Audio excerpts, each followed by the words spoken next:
Ang programang tumatalakay ng mga usaping may kinalaman sa pananampalataya sa Diyos. Ang pagtatanghal na sasagot sa mga katanungan patungkol sa banal na kasulatan. Reasons of Faith. Anumang uri ng paniniwala na walang pinagbabatayang katunayan o ebidensya ay matatawag na palapalagay lamang. Reasons of Faith deals with the evidence of our faith. Why we believe, what we believe. Ito ang programang walang pinapanigan, ngunit mayroong tinitindigan. We don't take side, we take stand. Mula sa Reasons of Faith Media Ministries Studio, Manila, Philippines. Narito si Brother Melvin Sarmiento para sa Reasons of Faith Live. Isang mapagpalang araw ng Sabat ang muling ipinapabot na pagbati ng programang Reasons of Faith sa lahat po ng ating mga ginigiliw na taga-subaybay. Ang petsa po natin ngayon ay November 27, 2021 sa ganap na alas 3 ng hapon. Kumusta na po kayo? Sana'y nasa mabuti muli kayong kalagayan sa tulong at biyaya ng ating pong Panginoong Diyos. Ang paksa na ating pag-uusapan ngayon ay may kinalaman po ito sa request din ho na tanong na dapat ba ang Adventist ay makihalo sa politika. Well, yan po yung ating paksang pag-uusapan. Yan po ang ating paksang lilimiin at himay-himayin. Makakasama ko rin po, siyempre, ang aking pamangkin si Andre Agruda para maging technical po natin na mapangasiwaan ng maayos yung ating technicalities ng programa. Siyempre, kayo din po ay patuloy kong inanyayahan na i-share po natin patuloy itong ating video at iba pa pong mga videos ng ating home programang Reasons of Faith. Paki-follow po yung ating official Facebook page, paki-flash Andre, yung ating official Facebook page, ganun din. Siyempre, dyan lamang po kayo mag-follow at nandyan naman yung logo, yan yung picture ko, nandyan yung background. At ganoon din sa ating YouTube channel, paki-subscribe po ninyo, paki-share, at paki-hit ng notification bell para aware po kayo pag nag-upload po ako ng bagong video at may bago ho akong ka-upload dyan na video, may kinalaman sa Three Angels message. So yun lamang po. So tayo po ngayon ay magtatalaga sa Panginoon sa pamamagitan po ng isang panalangin. Ama namin banal, kami po ay nagpapasalamat ng marami na niloob ninyo na magkaroon po kami ng programa sa araw at oras na ito. Dalangin namin ang pamamatnubay ng inyong banal na Espiritu upang maging makabuluhan ang aming gagawing pagtalakay. Linisin din kami, Ama, sa anumang karumihan upang ito hindi maging hadlang sa malayang pagdaloy ng inyong katotohanan. Ito po ang aming dalangin sa pangalan ng Panginoong Hesus. Amen. Okay, ito yung tanong na sinasabi ko. Request itong paksa. Okay?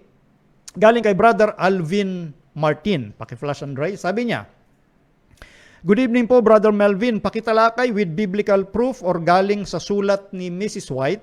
Pwede ba ang SDA sumali sa government, politics? TY, God bless your ministry. Yun po. Adventist and politics. Should Adventist involved in politics? Okay. So, ito na po, ha?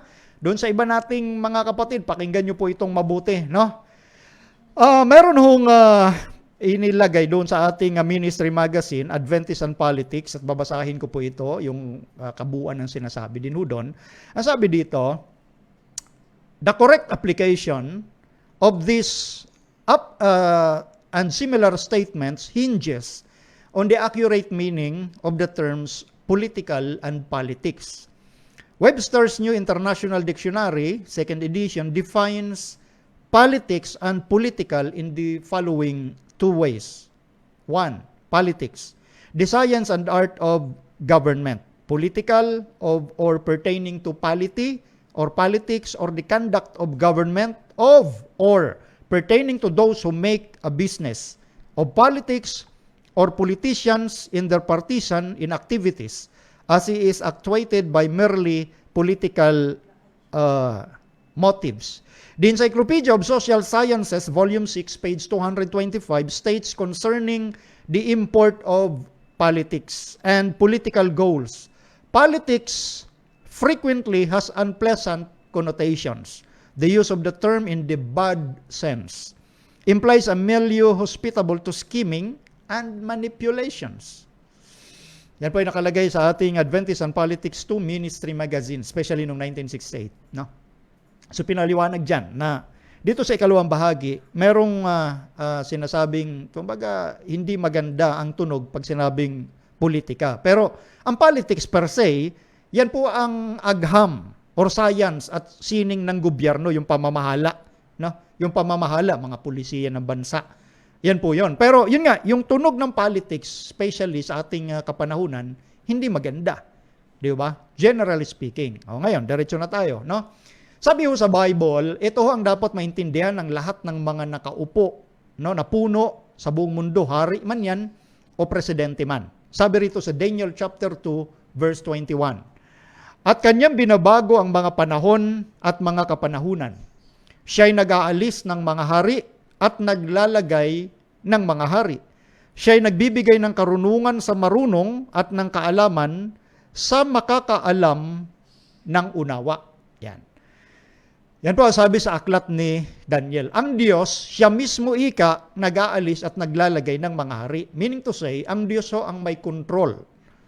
At dapat ho, yung mga itinalagang mga iniupo, dapat ho ang pamamahala nila ay nakabatay sa prinsipyo ng langit, sa gusto ng Diyos. Sila po'y binigyan ng pagkakataong gamitin yung kapangyarihang yon para mamahala ng may kaayusan. Kasi ho, ang gobyerno ng ating sanglibutan, nakasalig yan sa gobyerno ng Diyos. Kaya nag-i-exist tayo dito sa mundo dahil may Diyos na lumikha. So sa madaling salita nga, ang Diyos ang may control ng lahat. Lalo na sa mga namumuno dito sa buong mundo. Pero yung control na yun, nandun yung prinsipyo ng free will or freedom to choose. Nasa namumuno yung desisyon na gagawin niya, kung ibabatay niya sa makadiyos na prinsipyo ang kanyang pangungulo o pagiging hari, yung kanyang pamamahala. Okay, so maliwanag sa Biblia na ang Diyos ang may control ng lahat dahil ang Diyos natin, hari ng mga hari at Panginoon ng mga Panginoon. Ngayon, may sinasabi din ng apostol na si Pablo sa Roma, ang kapitulo po'y 13, talatang 1, ganito ang ating mababasa. Ang bawat kaluluwa ay pasakop sa matataas na kapangyarihan, sapagkat walang kapangyarihan na hindi mula sa Diyos, at ang kapangyarihang yaoy hinirang ng Diyos. So dito po ay, siyempre, umaayon ho ang lahat ng Bible writers sa sinasabi sa Old at itong sa New Testament mula kay apostol na si Pablo. No? Na lahat ng kapangyarihang na ito na namamahala sa mundo, ang Diyos po ang humirang niyan. Yan din ho ang sinasabi naman sa Daniel, nakababasa lang natin. Kaya ang bawat kaluluwa ika, pasakop sa matataas na kapangyarihan. Ito ang prinsipulo itong sinasabi ng apostol na si Pablo. Magpapasakop ang bawat mamamayan sa kanyang gobyerno kasi ang gobyerno may mga panuntunan, may mga batas na dapat ipatupad. Dahil pag hindi tayo sumunod sa mga batas na ipinapatupad, abay, magkakaroon ng chaos, chaotic, magulo, anarchy, nandiyan mangyayari sa gobyernong hindi sinusunod ng kanyang mamamayan. So, prinsipyo ang sinasabi dito ni Pablo. Okay? O ngayon, tuloy muna natin ha. Sa Gawa 5:29, ang sabi naman ni Apostol Pedro, datapwat, nagsisagot si Pedro at ang mga apostol at nangagsabi, dapat muna kaming magsitalima sa Diyos bago sa mga tao. Ano sabi naman ng mga apostol? Dapat muna kaming susunod sa Diyos bago sa tao. Hindi po ito lumaban sa sinasabi ng apostol na Pablo sa mga taga-Roma. Dahil gaya ng nabanggit ko, prinsipyo po, general rules, general application, yung sinasabi ni Pablo sa Roma 13. Ngunit kapag ang batas ng gobyerno ay lumalaban na sa batas ng Diyos at pipigilin ng batas ng gobyerno ang mga lingkod ng Diyos, diyan na yung sinasabi ni Pedro gaya ng kanilang karanasan noon sa mga religious leader na pinipigilan silang ipangaral ang Panginoong Hesus bilang Kristo. Yan ang sinabi ng mga apostol kasama ni Pedro, sa Diyos muna kami susunod. Kapag ang batas na ipinapairal sa lupa ay sinasaklawan yung batas ng Diyos. Kapag ang batas ng lupa ay lumalaban in direct conflict na sa batas ng Diyos, dito mangyayari yung sinasabi ng mga apostol, kagaya ni Pedro, sa Diyos muna bago sa tao. Okay, paliwanag ho yan. Ngayon, punta naman tayo sa Spirit of Prophecy dahil yan ang request. Ano ho? Sabi rito, no? Sa letter 187, God would have the rulers of the nations know that He is the supreme ruler kataas-taasang puno. Those who preside over the affairs of nations should realize that there is a King of Kings. Dapat ikang maintindihan ng mga namumuno na merong hari ng mga hari. Mas hari sa kanila. Sabi ni Ginang White, tuloy natin. An earthly ruler cannot exercise authority wisely or set an example that is safe to follow unless he obtains wisdom from God, who is too wise to err and too good to do injustice to his human subjects. Yung mga puno daw dito sa sanglibutan ay hindi makapag-perform ng maayos na may katalinuhan at makapagbigay sila ng mabuting halimbawa maliban na hingin nila o makamit nila yung karunungang mula sa Diyos na hindi-hinding nagkakamali. Ang Diyos lamang ang hinding-hindi nagkakamali. Next. In the law of the kingdom of God, who rules the sinless inhabitants of heaven, are to be found the principles that should lie at the foundations of the laws of earthly governments. So yung batas o kautusan mula sa kaharian ng Diyos, ito dapat yung magiging panuntunan o batas din na susundin ng mga makasanglibutang gobyerno o mga gobyerno dito sa sanlibutan. Yan yung binabanggit natin nung una. Nakabatay ho, supposedly, sa pamamahala sa kapamaraanan ng Diyos, yung pangunguna ng mga gobyerno dito sa lupa. Okay, next. The laws of these governments should be in harmony with the law of Jehovah, the standard by which all created beings are to be judged. See? Yung mga batas ng gobyerno dito sa lupa, dapat in harmony yan. Kaayon dapat yan ng pamantayan o standard ng Diyos. O, tingnan nyo, ang Diyos, nagbibigay siya ng freedom to choose. Free will. O ngayon, tingnan ninyo sa ating huling kapanahunang ginagawa natin. Ano na ang ginagawa sa kasalukuyan? Coercion, pamimilit. Okay? So doon pa lang sablay na ang gobyerno ng marami, lalo na sa kapanahunan natin ngayon. Tuloy pa natin ha. No man should be forced to act in harmony with human laws that are in direct opposition to the law that God are given. Pansin nyo? Hindi dapat ikapilitin ng tao. No? Lalo na yung gobyerno na sumunod sa batas ng tao, na yung batas naman na yan ng gobyerno ay direktang lumalaban sa batas ng Diyos. Kita niyo?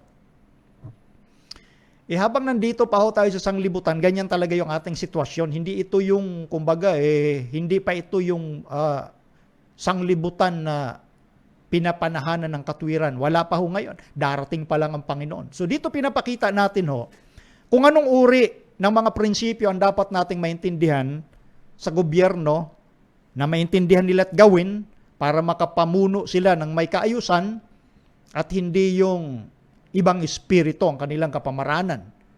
Ngayon, tuloy pa natin ha. Etong si Daniel na madalas ihalimbawa, di ba si Daniel nasa politics? Mali ho, iba yung politics na pinag-uusapan natin ngayon kaysa nung kapanahon ni Daniel maging si Joseph, no? Si Daniel po'y in-appoint, hindi po yan dumaan sa election. Hindi po yan nangampanya at nanira ng kapwa niya politiko, ha? Iba ho yun. Si Daniel in-appoint ayon sa kalooban ng Diyos. Basahin natin sa Spirit of Prophecy. Daniel in Babylon was placed in a most critical and trying position. But while he did the work assigned to him as a statesman, he plainly refused to handle any work that would militate against God. Tingnan nyo. Si Daniel inassign, inappoint, inilagay. Hindi ko yan tumakbo sa politika na nangangampanya. Wag natin gamitin si Daniel. Dahil kumbaga, nilalapastangan natin ang Biblia sa ganong isipan. Walang ganong isipan ng Biblia.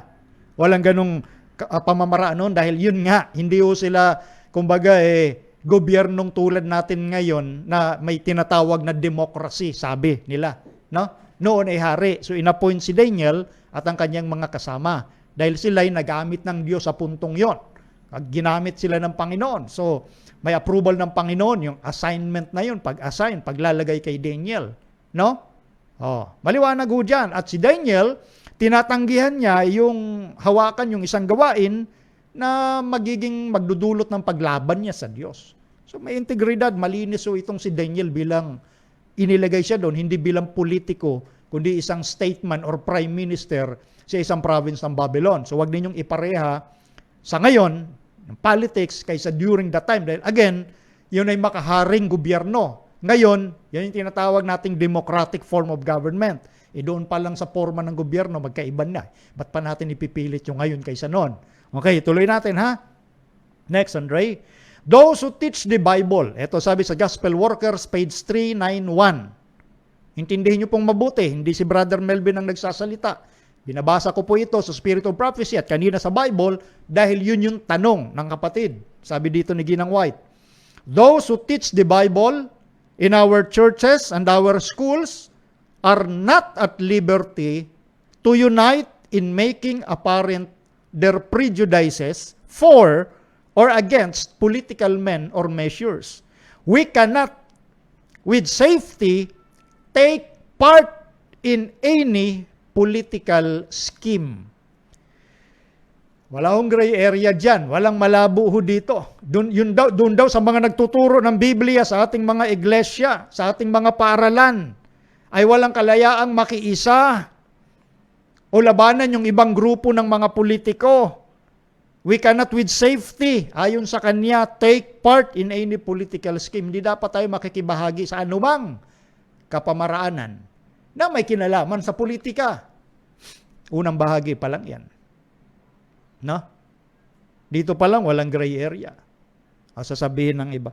Baka mayroong kumbaga, gamitan natin ng hermeneutics. Baka iba yung panahon nila ng politics noon na tinuturing ni Ellen White. Mamaya, babasahin ko Tingnan natin yung mga historical background mamaya. Kung yun noon, iba yung style of politics noon at ngayon. Tuloy natin muna, Andre. Sabi rito, we cannot with safety vote for political parties for we do not know whom we are voting for. It is a mistake for you to link your interest with any political party to cast your vote with them or for them. Yan ay direktang sinabi ni Ginang White. Tuloy pa natin. Those who stand as educators, as ministers, as laborers together with God in any line, have no battles to fight in the political world. Oo naman. Mga tayo educators, tagapagturo ng salita ng Diyos, mga ministro, at iba pang mga kamanggagawa ng Diyos sa iba't ibang kapamaraanan. Wala naman tayong laban na ipinaglalaban sa mundo ng politika. Ngayon, balik tayo. Ano nga ba ang identity ng church? Ano yung atin po nga mission statement? Ang mission statement ng church is the present truth, the preaching of the three angels' messages, especially the third one, the third angel's message regarding the mark of the beast. That is our mission. Yan yung mission statement natin, to prepare people for the second coming of Jesus Christ. So wala tayong ipinaglalaban sa mundo ng politika. Maliwanag yan. Mission statement pa lang yon. Kaya, alam ni Ginang White kung ano yung sinasabi niya. At itong sinasabi niya, hindi galing sa kanyang isipan. Babasahin ko po sa inyo maya-maya. Eto. Next, Andre. Sa manuscript 67 naman. God's people have been called out of the world that they may be separated from the world. It is not safe, naka-underline pa yan, highlighted. It is not safe for them to take sides in politics. Whatever preference they may have, they are ever to remember that they are one in Christ. Ang ganda ng principle na ito. Tayo ikay bayan na tinawagan ng Diyos mula dito sa sanglibutan. Nandito tayo sa sanglibutan pero hindi po tayo taga sanglibutan.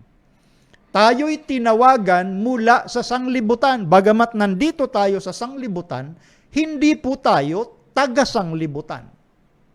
No? Tinawagan tayo ng Diyos.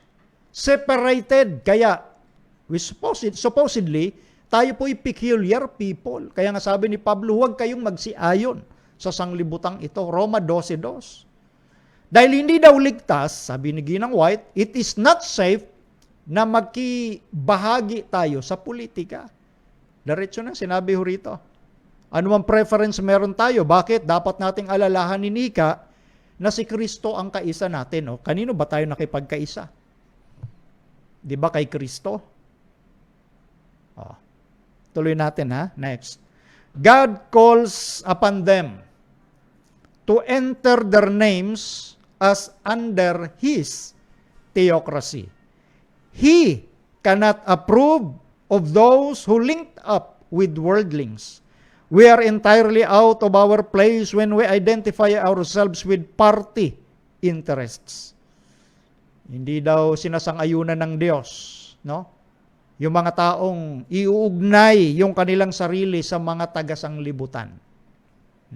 Yun yung pag-uugnay, yung pakikibahagi doon sa mundo ng politika. Dahil tayo po, ang nangunguna sa atin, Diyos.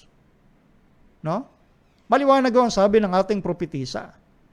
Out of place daw tayo, wala sa lugar, kung makibahagi tayo sa mundo na yun ng politics. Kaya nga sabi niya, hindi ligtas. It is not safe. Isa pa, the redemption of men draws them away from political strife to rest and peace and quietude in God. Mula naman sa letter 11. Ang pagtubos ika sa sangkatauhan, nagdadala sa kanila na ilayo sa gulo ng politika. Kita nyo. Kaya tayo tinubos ni Kristo para ilayo sa magulong sitwasyon, lalo na politika, maguluho yan. At tayo magpahinga, magkaroon ng kapayapaan, sa katahimikan kasama ng Diyos. Dahil may mission ho tayo. Our mission is to preach the present truth. The three angels' messages. Maliwanag ho ang sinasabi sa Spirit of Prophecy. O ngayon, sabi, baka may background yan. Baka may sinasabi si Ellen White tungkol dyan. O, kaya nga, pupuntahan natin yon. Meron ho akong book na ministry noong 1968 pa ho ito. Pakipakita, Andre. Yan. Dito ho, sa section ng book na ito, may tinakel, no? May tinakel about politics. Ito, pakilagay. Ito na yung historical background. Tingnan natin, baka iba nga naman yung kapanahunan noon ni Ellen White kaysa kapanahunan natin. Baka noon, bawal talaga. Ngayon, pwede na. O, tingnan natin. Historical background. Itong nababasa nyo po nandoon sa pinakita kong ministry, no? Since the expressions politics and political were penned by Ellen G. White during the later half of the 19th century, an understanding of the character of political affairs in the United States at that time, kanyo, may aid the reader in ascertaining the accurate meaning of these terms as Ellen G. White intended them to be understood, and as they, no doubt, were understood by the readers at the time of publication. Yan ay sa page 33. No? So dito pa lang, merong sinasabi dito na, yung sinasabi na yun ay nangyari ika nung later half ng 19th century. Okay? At dito ika, dapat maintindihan yung sitwasyon no, ng United States na sa panahong yon. O dito may idea ng sinasabi na, oo nga, baka may ibang, nung panahon yun, baka ibang politics kasi, kaya ka hinighlight yan merong ganun paramdam Nung time ika na yon ha? Para maakay daw yung mga bumabasa at maintindihan nila yung kahulugan ng sinasabi ni Ellen White. Kaya nga sabi natin, may iba bang kahulugan yon? Tuloy natin, baka nga naman merong ibang kahulugan yung sinasabi ni Ellen White. Baka naman nga nung panahong yon. Di tuloy natin. Ray, pakilagay. Ito daw yung leading authority in that field of American religious history observed. Ito, yung otoridad pagdating dun sa field ng larangan ng pagsisiyasat, no? Basahin natin sinasabi niya. Lowering of the standards of conduct in both public and private life was one of the unfortunate consequences of the Civil War. The country's wealth was increasing with an alarming rapidity in the midst of political, social confusion, while the war brought to prominence a class of rough and unscrupulous men with low standards of personal conduct who too frequently were permitted to gain leadership in both business and politics. Ito, sabi na ng authority. Nung kapanahunan daw yon, after ng Civil War, yun nga, 1860s, ayan ay later half ng 19th century na tinatawag. Kasi daw, dahil nga doon sa nangyaring Civil War, yung kayamanan ika ng bansa ay talagang increasing with an alarming rapidity. Sa gitna ika ng political confusion o social confusion, kaguluhan nga dahil may Civil War. O lumalago yung mga yaman. Halimbawa, ito ika, habang yung digmaang ito ay nagdala sa mga prominence na mga unscrupulous. Ibig sabihin, diretso na natin mga masasamang ugali na mga mayayaman noon ika, lalo pang yumayaman, pero bumababa yung standard, no? At napapahintulutan pang manguna sa businessman o sa politics. Yun daw, yung sitwasyon. Una, nang sinabi ng otoridad. Tanong ko po, yung pag-uugali ba ng mga, sabihin na natin, mga ganid o mga sakim na hindi makontento sa yaman nila at gusto pang magpayaman kahit sa masamang kapamaraanan, yun bang ganun pag-uugali hindi natin nakikita ngayon sa mundo ng politics? Yung mundo ba ngayon ng politics ngayon 21st century, mga nakokontento ba yung mga politiko sa kanilang yaman? May pagkakaiba ba yung pag-uugaling ito sa mundo ng politika noon at ngayon? Wala akong makita ni Katiting. Di ba? So ito yung sinasabi ng authority na yung panahon daw na yon kasi ganito yung mga pag-uugali noon ng mga mayaman. Sila nangunguna ika sa business and politics. Yung nangyari ba doon, hindi ganyan din ngayon? Tuloy muna natin Andre. Na-excite lang. Ang sabi pa ng authority na ito, the use of money in buying elections was but one of the many forms of political corruption. Votes were bought and sold in more than one state capital as commonly as meat in the market. Yan ang sabi ng otoridad. Kaya daw nung panahong yon, kasi talagang grabe yung bentahan ng boto. Noon lang ba may bentahan ng boto? Hindi ba ngayon mas matindi rin ang bentahan ng boto? So ano dito yung pagkakaiba yung noon at ngayon? Hinahanapan ko po gusto ko pong may bigyan ng hustisya sa isipan ko na iba yung noon, iba yung ngayon. Isa napapansin ko kahit kayo mga tagapanood, wala naman pagkakaiba Yung vote buying noon, wala bang vote buying ngayon? Para masabing iba yung sitwasyon noong sinasabi ni Ellen White kaysa ngayon. Di ba lantaran din ngayon ang vote buying? At mayroong mga kapamaraanan o scheme na ginagawa ang mga politiko para hindi mahalata na vote buying. Pero ganun pa man, vote buying pa rin. Iba lang ang scheme. So far, wala ako nakita ang pagkakaiba Ewan ko kayo kung may nakita kayong pagkakaiba. Baka ngayon wala nang bentahan ng botong. Nagpapatayan nga ngayon lalo na sa bansang Pilipinas Tuloy pa natin Sabi pa, politics was largely a punch and judy show, but though the puppets and even the voices changed, the hands that held the string were the same. Business ran politics and politics was a branch of business. Ito daw noon. Ngayon ba hindi ganito? Na merong humahawak ng string, yung tipong pag hinila yung string papuntang kanan, siya ay pupuntang kanan. Yung politikong nandyan, pupuntang kanan. Pag hinila yung string sa kaliwa, punta siya sa kaliwa. Wala namang pagkakaiba noon at ngayon Na sinasabi rito, yung business daw ang nagpapatakbo ng politika, mga negosyante. At yung politika ay branch ika ng business. Hindi ba ganon? Hindi rin ba ganon, ganyan? Eto, tingnan nyo i-analyze nyo ng konti. Mag-analyze na tayo ng konti. Halimbawa, pag tumakbo ko sa ating bansa, bilang presidente, yung pinakamataas na, gagastos ka dyan ng billion. At least may 1 billion ka. Nakalimutan ko lang yung pangalan ng politikong nagsabi nun. Pero totoo yun. Kaya para maikot mo yung bansa, mangampanya ka, laks ang pera.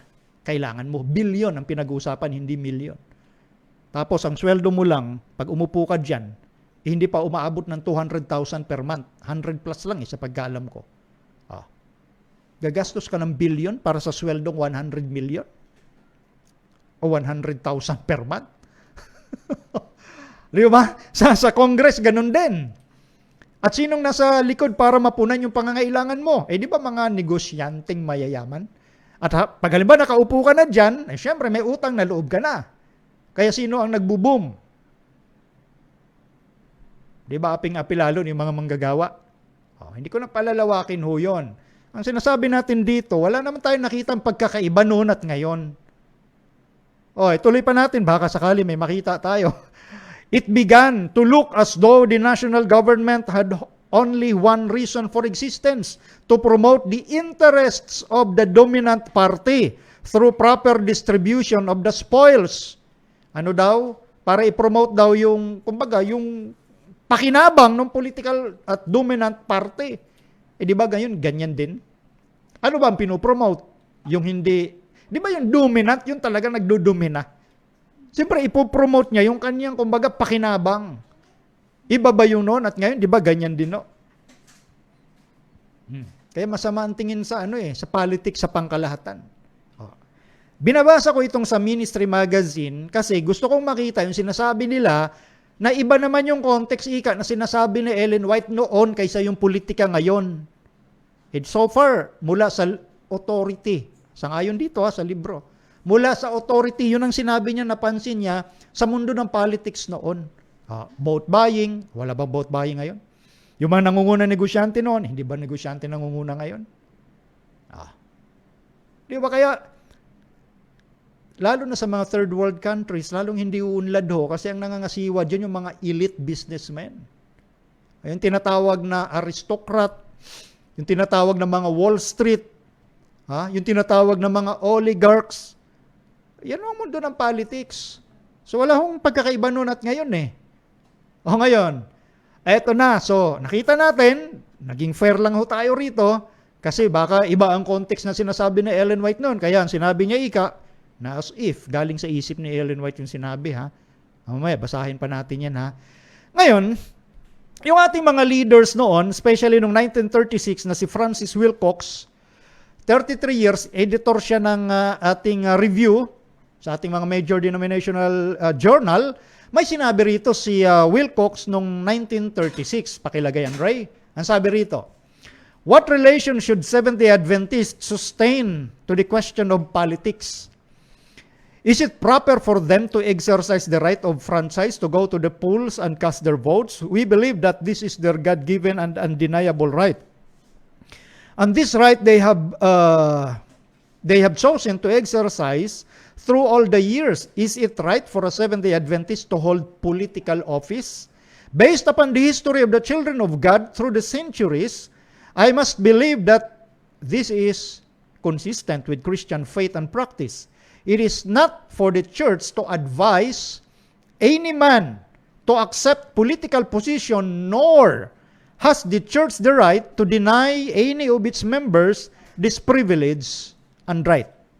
Okay. Again, ang nagsalita rito noong 1936 ay si Pastor Wilcox, na 33 years editor sa mga major denominational journal, kagaya nitong kababasa natin sa review noong March 26, 1936. Na sinasabi nga niya rito, tama ba ng Seventh-day Adventist ay humawak ng isang political office? Sa politika nga. At ang sabi nga doon sa huling bahagi, hindi manggagaling sa church na i-advise ang tao na tanggapin ang political position or i-deny siya, natanggapin yung bagay na yon. Ibig sabihin, ang sinasabi lang dito, choice ng sino mang member natin, hindi pagbabawalan ng church kung tumakbo sa politika, at hindi rin siya, kumbaga, i-endorse, i-advise na tumakbo sa anumang political position. So dito, half-half ang dating. Ayon kay Pastor Wilcox.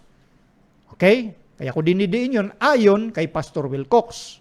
Tuloy natin, Ito naman nung April 2, kanina ay March 26, binasa natin, pero same year, 1936, nung April 2, The Preacher and Politics, sa review, again, ang sabi naman dito, very definite instruction has been given that our ministers and teachers and managers in our schools should keep entirely out of the general field of politics so far as carrying forward any agitation is concerned. Ano sabi naman dito?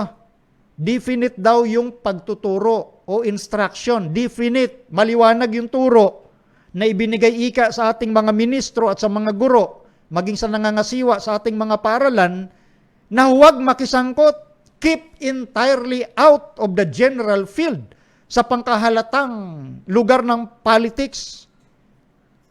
Di ba?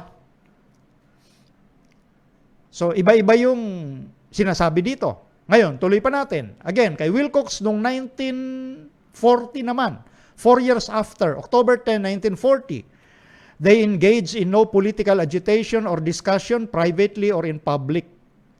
Babasahin ko na lang, naka-highlight ng red ha. They do not link their interest with such parties. In so doing, they violate the spirit of the instruction which we have received. Sinasabi dito, sa kabuuan ho kasi, masyadong mahaba yun, may mga kapatid naman na ine-exercise nila yung karapatang bumoto. Tama naman na bumoto. Karapatan mo yung bumoto at kung ayaw mo bumoto, binibigay naman sa iyo ng gobyerno. Yung iba bumoboto sila ayon sa kanilang konsensya, sa tingin nila na ito ay ayon sa kanilang pagsisiyasat ay makakabuting puno sa anumang lugar. So okay yun, pero hindi nila inililink o inuugnay yung kanilang sarili sa anumang political parties. At ito ikang damdamin na ito yung espiritu ng pagtuturo na tinanggap natin. Kanino galing yung pagtanggap? Di sa ating propetisan si Ginang White. So hindi ka dapat i-link yung sarili mo doon. So again, nakikita natin yung magkakaibang tayo ng mga nagsasabi sa ating review. Okay? Tuloy natin ha. Next. When one becomes partisan, when the doubles in politics seeks to unduly influence votes, links himself with some political party to work for its measures and its candidates regardless of the principles involved, it is this spirit against we are warned. Yan. Kung ikaw makibahagi ka o makiugnay at i-influensyan mo yung iba, syempre mangangampanya ka, boboto ka, inuugnay mo na ang sarili mo doon. Dito tayo binabawalan, binabalaan. So dito sa huling 2 punto na binasa natin, sumasang-ayon sila sa sinabi ni Ginang White. Doon lang naman yung pagtuturo, doon lang naman yung pagbabala o yung warning na binigay ng Panginoon, di galing sa kung kanino man. Kay Ellen White dahil siya ay itinuturing na prophetess ng ating church in these last days. O ngayon, tuloy. Ito naman galing kay Pastor J. Lamar McElhaney. Siya po ay 16 na taong presidente ng General Conference. In-express siya o naghayag siya ng kanyang pananaw sa bagay na ito noong October 23, 1952. Di ba? Mula kanina, 1936. Ito naman, 1952. Ang sabi ni Pastor McElhaney, the church has never attempted to instruct its members as to how they should vote or for whom they should vote. These are matters that must be left to the members' individual conscience. Nor has the church placed any ban or censure on its members if they as qualified citizens choose to exercise the right to vote or on any who may choose not to vote. Ito naman talagang tayo ng ating church. Wala tayong block voting. Wala hong leader tayo nangangampanya na itong iboto nyo. Wala naman ho talaga tayong ganon. Pero ngayon parang may ibang simoy na. May ibang simoy ngayon, pati pulpito ginagamit. Ito ho yung paninindigan ng mga leaders natin noon. Bahala ka, sinong gusto mong iboto, karapatan mo yan. Nasa konsensya mo yan eh. Di ba? Kung bumoto ka man o hindi. Kaya nga hindi tayo nakikialam doon. Okay? So, sinasabi din ng iba sa review na kaya nga doon tayo inawarningan. Kanino galing instruction? Kanino pa di sa prophetess ng Panginoon. Ito, napansin nyo? Ito ay in the mid of 20th century, no? Tayo ngayon, nasa 21st century na. Ngayon, active na active yung marami sa atin sa usapin ng politics. Ngayon, ito. Sa Ministry Magazine, ito na, yung 1968, yung pinakita ko sa inyong front cover kanina.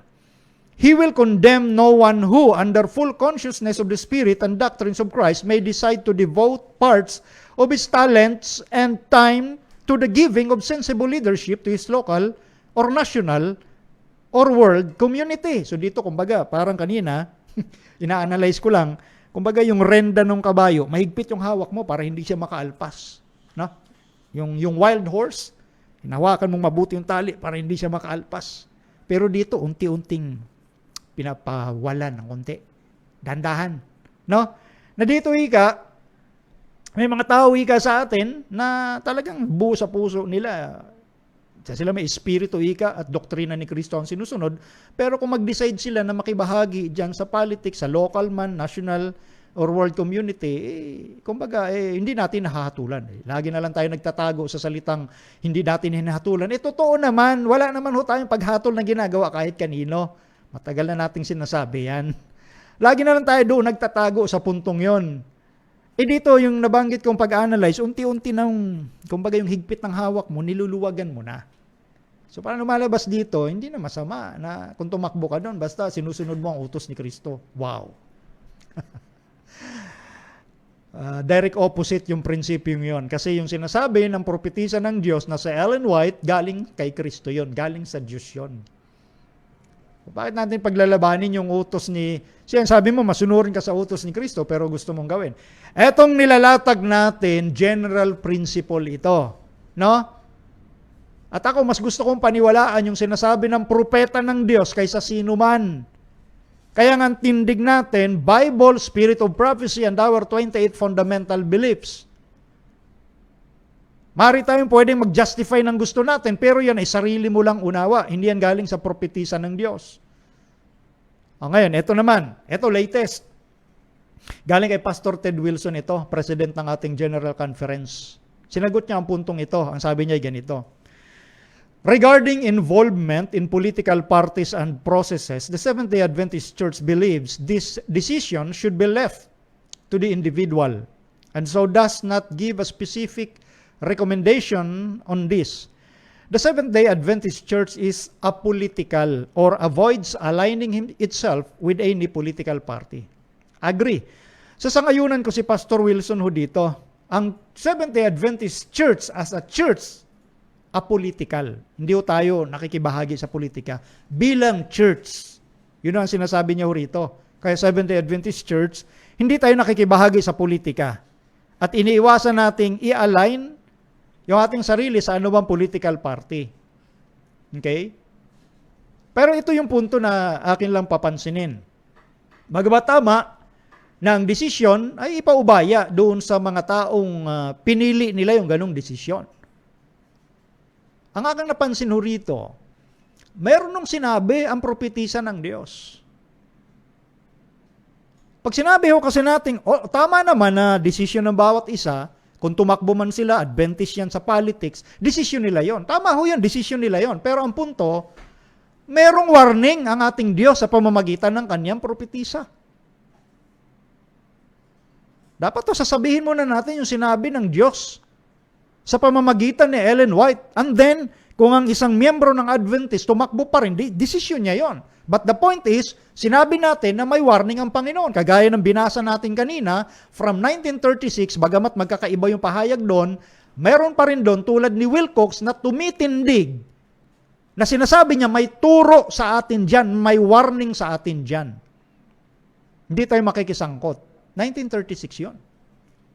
Ito ngayon, 21st century. Kaya ngayon ang pinunaho natin eh. So ibig sabihin, pagka hindi natin sasabihin na may warning ang ating propetisa dyan, ang warning galing sa Diyos yan.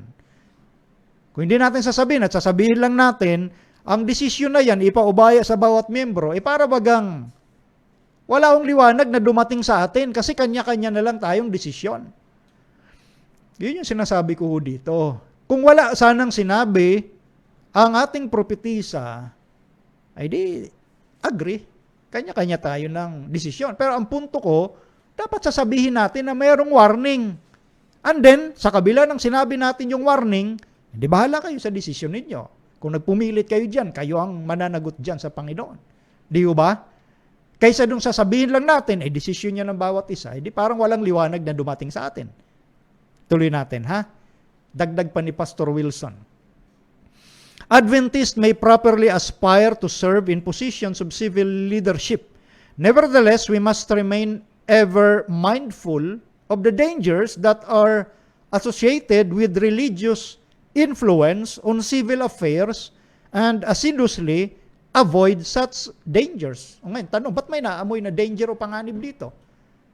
Kasi alam naman talaga natin na mapanganib sa mundo na yan. ng politics. Kasi nga, yan ang sinasabi ni Ginang White, hindi tayo dyan, hindi dapat natin iniugnay yung sarili natin sa ganyang gawain. Yan ang sabi ni Ellen White. Dinidiin ko lang patuloy. O ngayon, ito, yung binanggit ko kanina, na masigit kong papaniwalaan yung propetisa ng Diyos kaysa sino mang taong magsama-sama na sabihin na pwede na. Kaya nga ngayon, ganito na yung laganap sa ating iglesia. Kanya-kanyang labas ng pananaw tungkol sa isang politiko na dapat, hindi ba dapat mas focus tayo doon sa pangangaral ng mensahe ng katapusan ng sanglibutan sa pagdating ng ating Panginoon. Ito na ho yung sitwasyon natin ngayon. Ito na yung mga signs na sinabi ng Biblia. Ito na yung mga tanda. Kaya lang mahimbing ang pagkakatulog ng marami ho na mga kapatid. Mahimbing ho ang pagkakatulog sa ngayon. No? Ito, sabi sa Amos, Kapitulo 3, talatang 7. Tunay na ang Panginoong Diyos ay walang gagawin kundi kanyang ihahayag ang kanyang mga lihim sa kanyang mga lingkod na mga propeta. Kanino inihahayag ng Diyos yung kanyang mga lihim? Sa kanyang mga lingkod na propeta. Kaya yan ang sinasabi ko, masigit kong papaniwalaan yung propeta at sa katayuang ito, si Ginang White na propetisa sa huling panahon, masigit kong papaniwalaan yung sinasabi niya at dyan hindi natin pinapabayaan yung historical investigation, historical background ng pagkakasabi niya. Kaysa doon sa sasabihin lang ng sino-sino na hindi, decision yan kung gusto nyo dyan. Okay sana yon. Kaya lang dapat unahin natin na sabihin may sinabi ang propetisa ng Diyos. Di ba mas okay yon? May sinabi ang propetisa ng Diyos and then, kung gusto pa rin nilang magpatuloy dyan, yun na, doon na papasok yung decision yun na yan. Pero hindi yan yung gusto ng Panginoon. Maliwanag ho yun. Sa propetisa lang ho, dapat tayo maniwala. Propeta ng Diyos ho yan. Tuloy natin ha. Ito sabi ni Ginang White, no? Selected Messages, Book 1, page 27. Ito, in-anticipate na ni Ginang White yung mga nagsasabi, hindi, mga sulat-sulat lang yan ni Ellen White, mga letter-letter lang yan eh. Tingnan nyo ha. You might say that this communication was only a letter. Yes, it was a letter, but by the Spirit of God, to bring before your minds the things that had been shown me. Pansin niyo ho yan. Anong sabi dito ni Ginang White? Tama, sulat ito. Sulat na galing nga sa sulat kamay niya. Pero sa pamamagitan ng Espiritu ng Diyos, nadalhin sa inyong isipan yung mga bagay na ipinakita sa akin. Ipinakita kay Ellen White ng Diyos. Kaya wag nating sabihin, hindi, mga letter-letter lang yan eh. Akala ng iba, kahit sa ating yung iba, kaya nga may mga tinatanong akong mga bagong ministro ini-interview ko sila Ano ba ang pagtuturo sa inyo regarding sa usapin ng politics? Lumalabas, sa aking assessment sa kanyang binabahagi sa akin, parang yung kay Ellen White, opinion lang niya yon. Kaya tuloy yung mga bago natin ngayon, walang pakialam, banat dito, banat doon, pagdating sa politics, yung kanilang mga isipan, yung kanilang mga paniniwala, kasi yung pagtuturo na ngayon, wala namang problema dyan sa politics. Iba noon, iba ngayon. Di ba? Ang sabi ni Ginang White dito, yung mga bagay na ipinaparating ko sa inyo, ay ito'y mga bagay na ipinakita ng Diyos sa akin. Tuloy natin ha? In these letters, which I write, in the testimonies I bear, I am presenting to you that which the Lord has presented to me. Nakita niyo yan? Yung ipinarating sa Kanya, ay ipinaparating niya sa atin dahil yan ay ipresent sa Kanya ng Panginoon. Kaya pag may sinabi si Ginang White, pagdating sa bagay na ito, especially sa usapin ng politics, galing sa Diyos yan.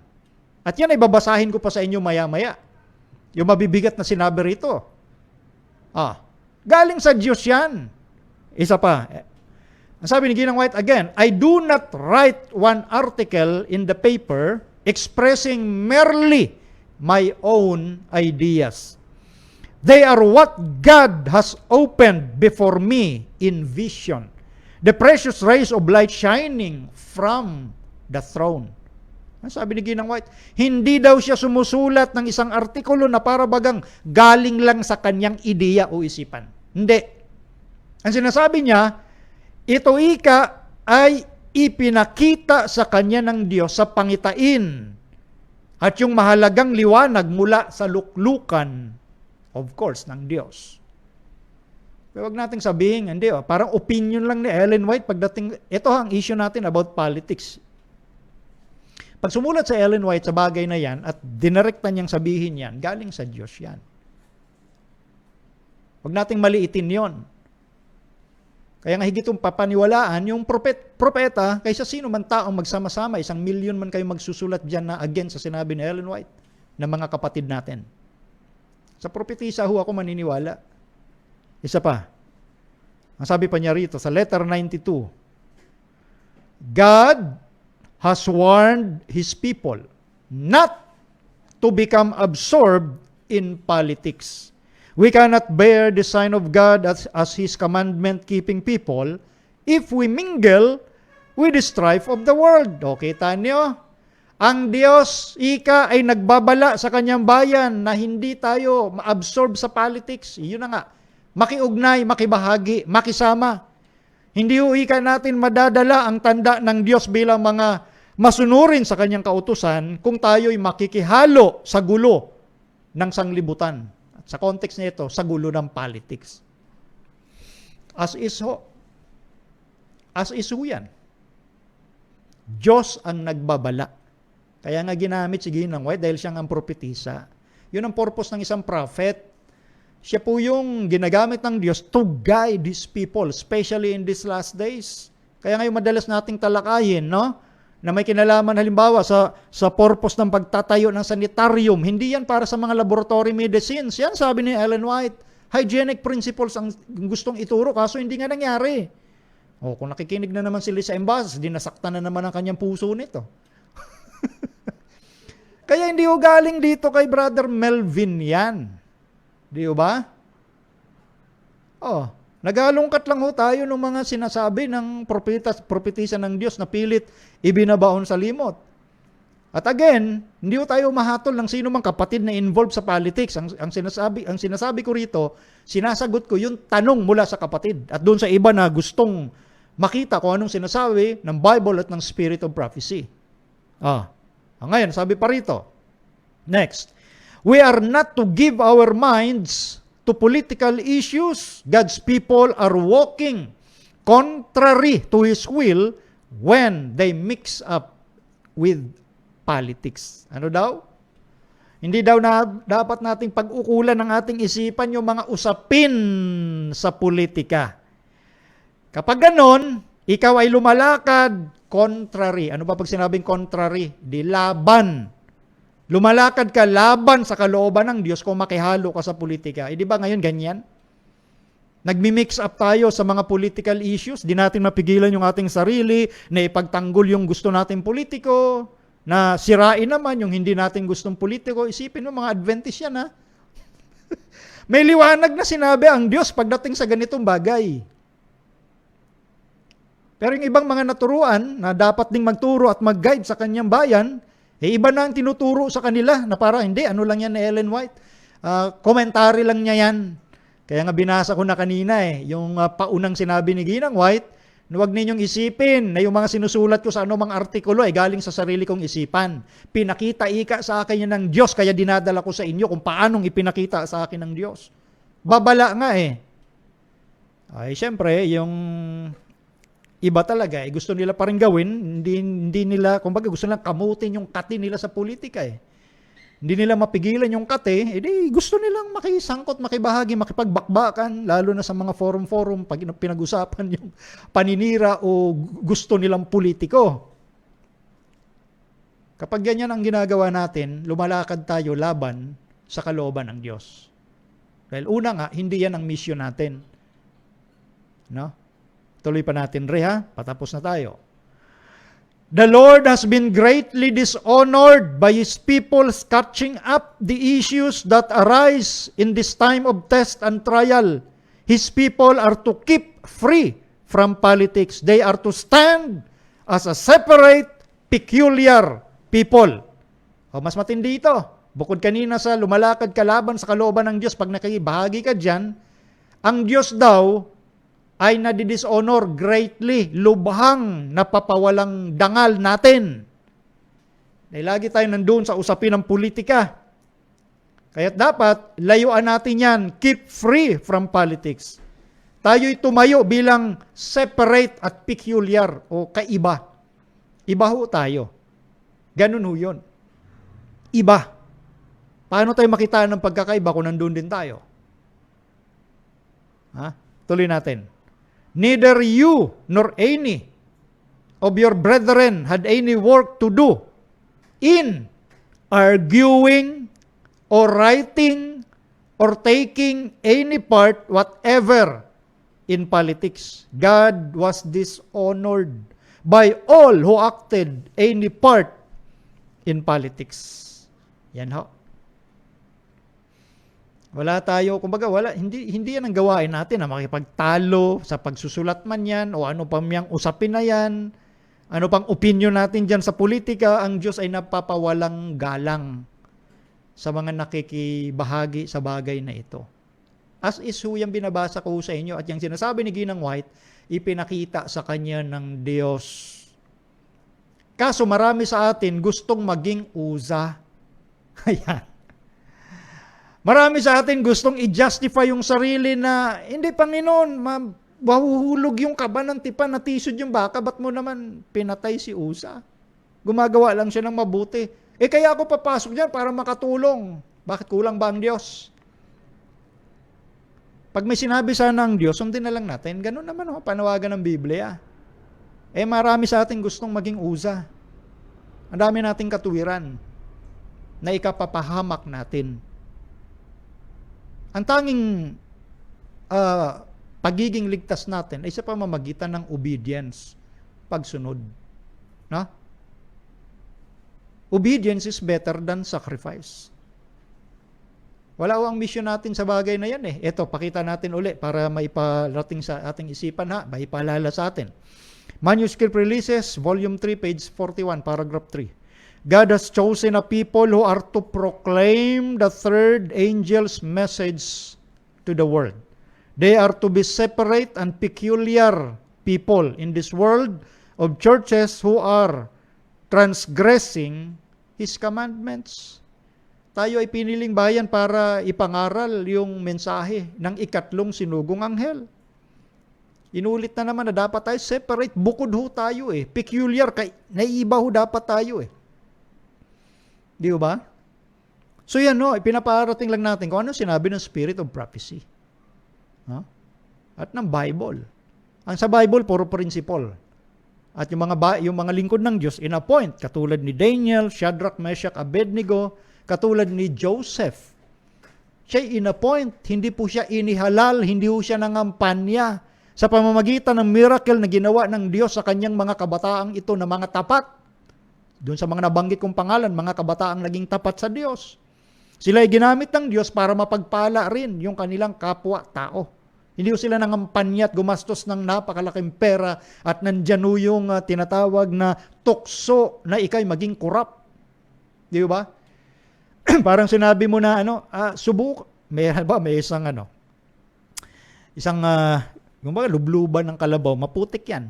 Sasabihin mo, subukan ko kayang ilublub yung pako dyan, titingnan ko kaya kung mapuputikan ako. Parang ganun lang ho yan. Pag nilublob mo ang sarili mo dyan, hindi pwedeng hindi ka maputikan ho dyan. Di ba? Siyempre, hindi lahat, pero in general sense, hindi ho dapat, dahil unang-una, pinapalayo nga tayo ng Diyos dyan. Sa mga Adventiso, yung sinasabi natin. No? Hindi tayo kasangkot sa bagay na yan. Eto, next. Our people seem to think that although mother's voice, ito ang nagsasalita dito si William White, anak ni Ginang White nung namatay na yung kanyang nanay noong 1915. Our people seem to think that although mother's voice will no longer be heard from the pulpit, her writings through her books will continue to be a living message to the world till the blessed Master appears. Yan. May mga iba-ikang nag-iisip na bagamat hindi na nila maririnig yung boses ng kanyang nanay, pero yung kanyang mga sulat ay nagpapatuloy na bilang isang buhay na mensahe sa sanglibutan hanggang sa dumating ang ating Panginoon. Kaya yun po yung pilit na nililimot sa baul ng alaala yung mga sulat na Ellen White. Kaya ang ginagawa naman natin, dahil may mga concern tayong kapatid, hinahalukay natin yon para ipakita sa kanila. And again, binasa na natin yung historical background, siniyasat natin ito, dahil may sinasabi sila na hindi, baka yung noon yan kasi masama ang uri ng politika noon. Nung binasa natin yung historical background mula sa authority na nagsiyasat, pareho lang naman ang sitwasyon noon at ngayon when it comes to politics, generally speaking. Kaya nga ang Diyos, pinapalayo tayo. Yun ang sabi, God has warned His people to keep away, di ba? From politics. You are walking contrary to His will. Lumalakad ka laban sa gusto ng Diyos kung magpapatuloy ka dyan. Nilalapastangan mo ang pangalan ng Diyos. Pag itinuloy mo yan, kita nyo. So, sa mga tao na bukal sa kanilang puso, na sumunod talaga sa Diyos, maintindihan nila saglit lang ang sinasabi ni Ginang White. Hindi na yung paikot-ikot pa tayo at dami nating katuwirang sinasabi. Maliwanag ho dito ang sinasabing ito. Wala ho ritong gray area. Maliwanag ho ang historical background na tinutukoy niya sa mundo ng politics. No? Sa kabuuan. General rules ho ito. General rules. Ngayon, kapag nagbasa rin tayo ng mga writings ni Ellen White, tiyakin natin na galing nga sa bibig ni Ellen White. Hindi lang yung kani-kaninong tao. Di ba? Patuloy natin binabasa yan. Iba ho kasi yung nagsasalita lang yung iba. Iba ho, kahit magsalita pa kayo ng napakarami kayong magsalita against sa sinabi ni Ellen White, still, mananatili sa mga tagasunod ng Diyos na masigit na papaniwalaan si Ginang White. Yun lang naman ang binabasa natin dito. And again, wala tayong hinahatulang kapatid na sangkot sa politika. No, hindi yan ang purpose ng programa. Ang humatol sa sino man. No. Dito po'y pagsagot natin ng malinaw kung ano ba talaga, dahil ang tanong, meron bang sinasabi ang Spirit of Prophecy, ang Bible, regarding sa Adventist na nakikibahagi sa politics. Ang ating church, of course, apolitical. Kaya nga, individual members ang pinag-uusapan. No? Bago natin sabihin na choice ng bawat isa yan, kung papasok o hindi, ipakita nyo muna yung warning mula sa Diyos. Para at least may mapagbatayan yung iba nating kapatid. At yan nga po yung ginagawa natin. Ngayon, kung may mga kapatid na iba, nagtatanong sa akin direkta, tutuloy ba ako dyan sa mundo na yan? Yes, may nagtatanong sa akin direkta. Sinasabi ko yung diretso dahil yan ang sinasabi ng Diyos. Ba't kailangan natin magpaligoy-ligoy? Di ba? Marami ko kasi ngayon mga takot ho, mga kapatid. Yes, masyadong takot na natatakot silang sabihin kung ano yung totoo kasi unpopular. Yung Apokalipsis Kapitulo 21, talatang 8. Ito babasahin natin, no? Yung tipong nag-aalangan tayo na sabihin kung ano yung totoong sinasabi mula sa Diyos sa maayos namang paraan. Ito ang sabi ng Biblia. Apokalipsis 21, talatang 8. Ngunit sa mga duwag at sa mga hindi mananampalataya at sa mga kasuklam-suklam at sa mamamatay tao at sa mga mapakiapid at sa mga manggagaway at sa mga mapagsamba sa Diyos-Diyosan at sa lahat ng mga sinungaling. Ang kanilang bahagi ay sa dagat-dagatang nagnininga sa apoy at asupre na siyang ikalawang kamatayan. Napansin niyo ang sinasabi ng Biblia. Alam niyo, ang kapansin-pansin dito, no? Yung mga duwag, inequate or ipinareha sa mga mamamatay tao, sa mga mapakiapid o hindi tapat sa kanilang karelasyon. May asawa na, nakikipag-extramarital affairs pa. Di ba? Yung iba nakikipag-live-in. Inequate yung mga duwag doon. Inequate sa mga sorcerers. Inequate sa mga mapagsamba sa Diyos-Diyosan. Sa bagay ngayon, marami pa rin sumasamba kay Baal. Ano yung paliwanag ng Spirit of Prophecy? Yung ibang forma na pagsamba kay Baal, pinupuri ang tao sa halip na Diyos. Ang pagtitiwala ay sa leader. Pagsamba sa mammon, material things. At itinataas ang siyensyang mga evolutionist kaysa sa siyensya ng Biblia. Yan ay pagsamba kay Baal yan sa modern times ngayon. Inequate yung mga yan, pati mga sinungaling, doon sa mga duwag, takot. Ayun. Sipin mo, duwag ka lang, kahit di ka mamamatay tao, kasama ka pa rin maghihirap sa dagat-dagatang apoy pala. Pag ikay duwag, wala kang tinitindigan. Kumaga parang panahon nun ni Aaron, di ba? Nung umakyat si Moses at yung ibang mga elders para katagpuin ng Diyos doon sa bundok, sa taas. Pinayagan ni Aaron yung bayan na gumawa ng Diyos-Diyosang guya. Kasi natakot si Aaron, baka saktan siya ng bayan kasi Vox Populi, Vox Dei yung boses ng karamihan, ikaw, boses ng Diyos yan. Pinayagan niya. So si Aaron duwag at gusto siyang patayin nga ng Diyos ng time na yun kung hindi na magitan si Moises na kanyang kapatid. Kaya kasama yung mga duwag, iniquate kahit hindi ka mamamatay tao. Pag duwag ka, hindi ka tumatayo dahil takot ka na baka kung ano masabi ng iba sa'yo, duwag ka nga, karuwagan yan. Ayaw ng Diyos yan. Kaya iniquate yung mga duwag sa mga mamamatay tao, mapakiapid, mapagsamba sa Diyos-Diyosan, mga sorcerers at sa mga sinungaling. Pare-pareho ang status pala nila sa harap ng Diyos. Pag hindi ka tumatayo sa tama. No? Alam nyo, noong June 23 pa, itong taong ito, kasalukuyang taon, 2021, dahil pa kay Flash Andre yung sinabi sa Catholic News Agency. Ayan, no? Sinabi ni Pope Francis.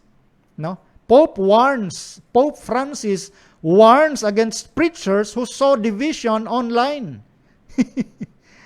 Si Pope Francis daw kay nagbabala laban sa mga ngaral na naghahasik ng pagkakabahabahagi online. Kasama na ho ang Reasons Faith doon na naghahasik daw ng pagkakabahabahagi. Kasi baka marinig at makita yung gawain ng first beast ng Revelation 13. Ma-identify siya na siya ang tinutukoy o ang sistema, hindi ho tao, hindi ho personal na tao, ha? Sistema ng papacy ang tinutukoy. Ha? Kaya nagbabala na siya, nagwarning na siya. Sabi niya, there is no shortage of preachers who, especially through the new means of communication, can disturb communities. They present themselves not primarily to announce the gospel of God who loves man in Jesus, crucified and risen, but to insist as true keepers of truth. What is the best way to be Christians? The Pope said, June 23, and they strongly affirm that the true Christianity is the one they adhere to, often identified with certain forms of the past, and that the solution to the crisis of today is to go back so as not to lose the genuineness of the faith. Today, too, as then, there is a temptation to close oneself up in some of the certainties acquired in the past tradition. Ang sinasabi niya rito, kapag ang iniasik mong balita ay nagdadala lang ng pagkakabahabahagi, isipin mo ba naman, ipangaral mo ang pagsunod sa 10 utos, pangingili ng araw ng Sabat, kasi gusto na nalang ipasok ang linggo. Ang pangangaral ng sistema niyan, siya yung magpapatupad ng mark of the beast or Sunday law, ikaw ay naghahasik ng pagkabahabahagi. Ba't di mo na lang ipangaral ikaw yung pag-ibig ni Kristo na nagdadala ng alin? Kalayaan at kaligayahan. Yan ang sinasabi niya rito Pope Francis said that these new preachers can be recognized by their rigidity, which contrast with the preaching of the gospel that makes us free, makes us joyful. Yung masayain tayo, masaya lang, wala yung nobody rocks the boat, para hindi mauga yung bangka. Dapat doon tayo sa mga ganung preachers. Kaya tingnan nyo, yung iba sa ating mga ministro na naturuan ng emerging figures or elements na tinalakay natin nung una, ayaw na nila sa theology. Kasi daw, it can be divisive. Anti-relational. Kaisa ng boses ng papacy ho. At dito, sa mga ganitong prinsipyo ayaw nang tumayo yung iba. Kasi natatakot sila na mamarkahan. Ganun ho yun. Kaya pagdating nga lalo dito sa usapin ng politics, tumatayo tayo kung anong sinasabi ng Spirit of Prophecy at ng Bible. Yun lang ang pinaparating natin. Wala tayong tinatawag na pagsaalang-alang sa anumang political status natin. Kaya nga ho, sabi nga ho rito, standing for right, the leader who will stand for his convictions in this age, when the spirit of compromise is so prevalent is to be admired. Others may not always agree with his views, but he will be honored for his courageous stand. It is far better to be misunderstood than to take no stand at all. Mas mabuti pa ika na may misunderstood ka kaysa wala kang titindigan. Ganun no talaga, marami ngayon takot at nakikipag-compromise na lang kasi may marami hindi agree sa iyong maaaring sasabihin na kakaiba. You're odd, ika. Hindi ka kapareho ng karamihan. At yun ang mensahe naman ng Panginoon eh. Ang Diyos naman ho yung kanyang mga turo, hindi ho talaga yan yung tinatanggap ng sanglibutan. Minimix lang ho, inahalo yung turo. Ay, kay ano na lang ta, Jesus na lang ang pag-uusapan, the love of God na lang ang pag-uusapan. Kita nyo, hindi na pag-uusapan yung mga issue na makikita yung kaibahan ng doktrina ng Diyos. Aha. Doktrina ho ng Diyos ang ipatupad natin, hindi doktrina ng tao. Tayuan natin kung ano yung tama. Kayong usapin ng politics ayon sa Bible, ayon sa Spirit of Prophecy. Ang Diyos naglalagay ng mga hari, siya nagbibigay ng opportunity sa mga yan para ipakita sana yung mabuting kapamaraanan ng pamamahala ng gobyerno. Pero yun nga ang nabanggit natin kanina, generally speaking, once na inilubog mo yung iyong paa sa putik, talagang huwag ka na mag-isip na hindi yan mapuputikan. Inilubog mo Susubukan mong hindi maputikan. Ganyan ang nangyayari sa marami. Di ba? So, ito, ang ating dinadalang ito ay pagsagot doon sa tanong, diretsa, kung anong direktang sinabi ng prophetess ng Diyos na si Ellen White. Last, ito ang sabi ni Ginang White, many are so fearful of provoking unfriendly criticism or malicious gossip that they dare not act from principle. Yan. Marami daw ikay takot. Dahil ma-provoke yung unfriendly criticism, mapintasan ka dahil at kung ano-ano mga sasabihin sa'yo na hindi tama, kaya hindi sila umaakto doon sa prinsipyo. Anong hindi umaakto sa prinsipyo? Hindi ginagawa kung ano yung tamang sabihin, kung ano yung gusto ng Diyos. Lalo na sa usaping ito. Yan ho yun. Kaya wala ho tayong political consideration dito sa ROF kasi ang ating consideration, kung ano sinabi ng Diyos. Hindi kailanman tayo nagmamalaki ho rito. Tayo diretso lang na sabihin kung ano yung tama. Sabi nga natin, sa intro pa lang natin, we don't take side, we take stand. Wala tayong pinapanigan pero meron kaming tinitindigan. Ano yon? Bible, Spirit of Prophecy, our 28 fundamental beliefs. So, yun po, yung pagsagot natin, Brother Alvin Martin, sa request mo regarding sa usapin ng politics. Yan o, at tayo po ngayon ay tatapusin natin ang ating programa sa pamamagitan ng panalangin at patuloy na pagpapasalamat sa Panginoon. Ama naming banal, maraming salamat po sa inyong paggabay sa programa at muling naitanghal ito sa kapayapaan ng langit. Dalangin namin ng mga kapatid na nanood at nakinig ay naunawaan nilang mensahe buhat sa inyo. Ito ay magdadala sa kanila na sundin kayo at gawin kung ano yung tama at mabuhay kami sa katapatan hanggang sa dumating ang inyong bugtong na anak. Ito po ang aming dalangin sa pangalan ng Panginoong Hesus. Amen. At sa bumubuo po ng programang Reasons of Faith, sa akin hong mga nakaagapay dito, ang aking pamangkin Andre Agruda. Ito po si Brother Melvin Sarmiento na nagsasabing pagpalain tayong lahat ng ating Panginoong Diyos.